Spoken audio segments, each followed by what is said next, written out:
What's good, everybody? It's me, Eno, and welcome to a video that you probably need to watch to understand the ending of Dragon Ball Super episode 130. Now, let's get right into it.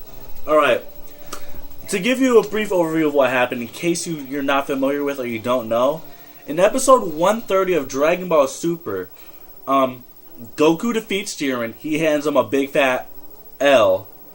And he ends up, or in case you didn't fucking see it, he hands him an out, and in case you didn't know, Ultra Instinct fucks him up. Jiren tries to knock him off. Frieza saves him, revealing himself that he's been around the whole time. Obviously, we all knew that, right? We all know that Frieza was around and everything. But almost immediately after, we saw Android 17 come up from the rubble, explaining that it was a gamble whether or not I'd survive. Now, everyone that has watched this so far has been confused as to why 17 is alive. And, to be honest, a nigga was surprised too. But I'm going to explain to it in this video how it makes sense and how he survived the blast from Jiren. Alright, now getting into it. To start it off with, we need to know about Android 17, alright? I can't give you exactly everything. I can't show you stuff on the screen and shit. But I can certainly tell you his backstory. Alright, Android 17, otherwise known as, I think, Lapis? I think that's his name. It's not Lazuli, because that's gay. That's Android 18's name. It's Lazuli. So, Lapis, Android 17, was a nigga back in the day with Android 18, otherwise known as Lazuli, who were captured by Dr. Gero and experimented upon. Now, the reason that he was so strong to begin with is because Android 20, otherwise known as Dr. Gero, gave Android... my bad. Gave Android 19 and Android 18 and Android 17 infinite energy capacitors, right? Which means they can use infinite ki, they have infinite stamina, and if given the time, they can perform feats of great magnitude, such as destroying the world by fucking around, such as they did in the future.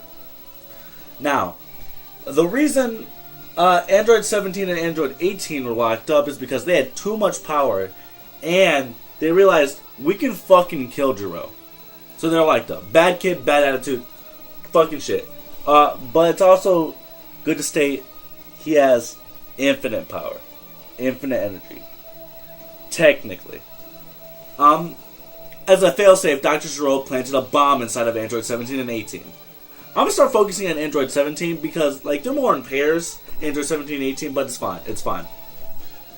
Hold up, let's, bam! Alright, so from this point on, we're gonna talk solely about Android 17 so you don't get confused. So later on, Android 17 comes out, kills Gero, and, fights Piccolo. Fights on even ground with Piccolo. Gets absorbed, and after Cell and everything, Perfect Cell and everything, Android 17 gets revived, and he makes his way out.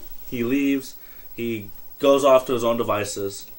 But it is stated in a couple of interviews, however, that Piccolo made Android 17 interested in fighting in martial arts and becoming stronger in general. So, that is a key piece of information. Now, fast forward. Android 17 has the bomb taken out of him. Alright, so that's fine.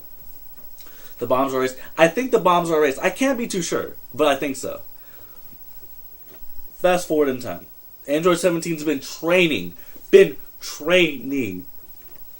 since the end of the Cell Saga, all the way up to Super. Alright?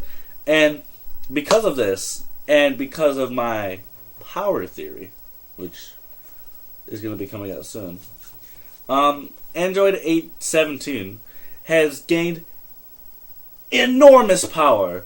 Power that's he is so strong that if he would have fought Beerus instead of Goku in the Battle of Gods fucking arc or whatever, he would have done better.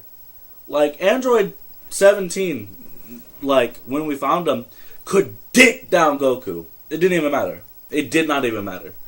So Android 17 has got all this power. He's been training this whole time. He gets found by Goku, joins the fucking tournament. Yeah, and tournament goes on. He fights against a couple of people, knocks him out because he's Android 17. He don't give a fuck. He's a straight savage. Smart fighter. Knocks out a nigga that knocked out Piccolo, so proving that he is a superior person compared to him. But not only that, in a twist of fate, Android 17 ends up fighting against Jiren. Toppo and Jiren. Toppo gets knocked out, and Goku and Vegeta fight against Jiren. And what happens after that is actually pretty spectacular.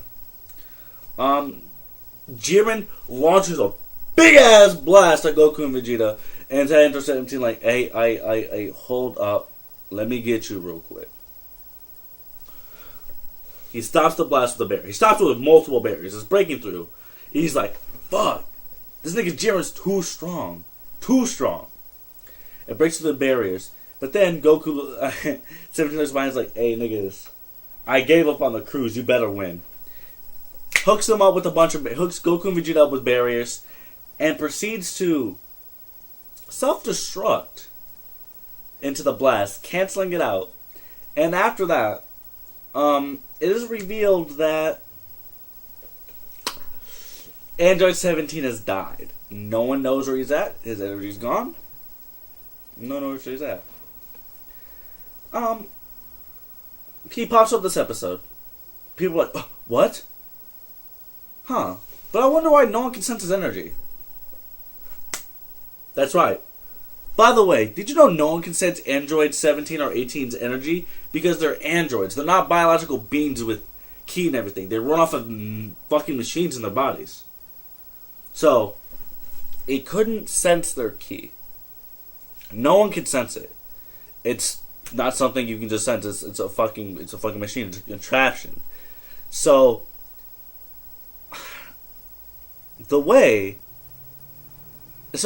not being able to sense him, and the explosion of the blast was huge. No one saw anything for a bit, right? See, Android 17 being alive can be explained. Oh wait, how he wasn't noticed until now. That makes sense because no one can sense his energy, and he could have just hid like Frieza, right? That makes sense, right? Everyone's caught up in confusion. They don't really tell who these people are. That makes sense, right? But how did Android 17 survive the blast? Well, that's also simple, okay? Now, when Android 17 destroyed the blast, Jiren threw, it said that he detonated himself, which is, not something that we haven't seen already. Actually, the episode or 2 episodes prior to that, Vegeta did the same thing with his final explosion technique, which killed him back in the Buu Saga, but now he was able to withstand because his body had gotten stronger. He's gotten stronger as a person. And considering that Android 17 is strong as well, very strong in fact, it would make sense that he would survive. Though it does take away from the fact that they had this whole memorial service for him, it doesn't take away from the fact that it's perfectly logical. He, as an android, he can put out infinite energy, right?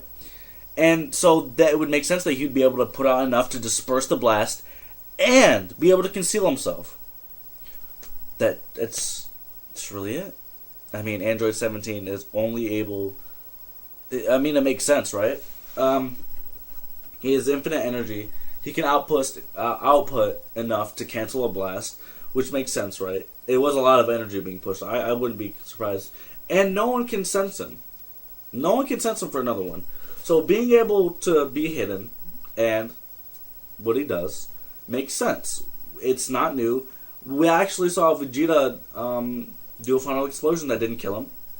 I see no reason as to why Android 17 shouldn't be alive after what he did.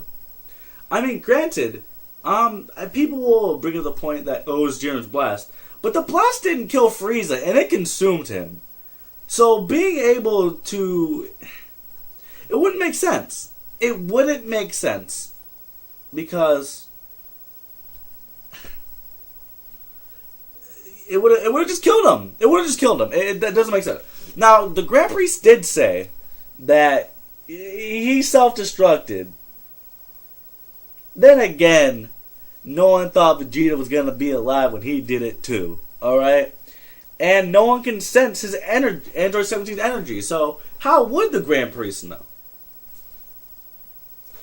But that's it. If you like this video, how about you give me a like, a comment, and subscribe. Comment down if you believe this or not. Comment down if you think it's bullshit or not. Comment down what you think about the episode.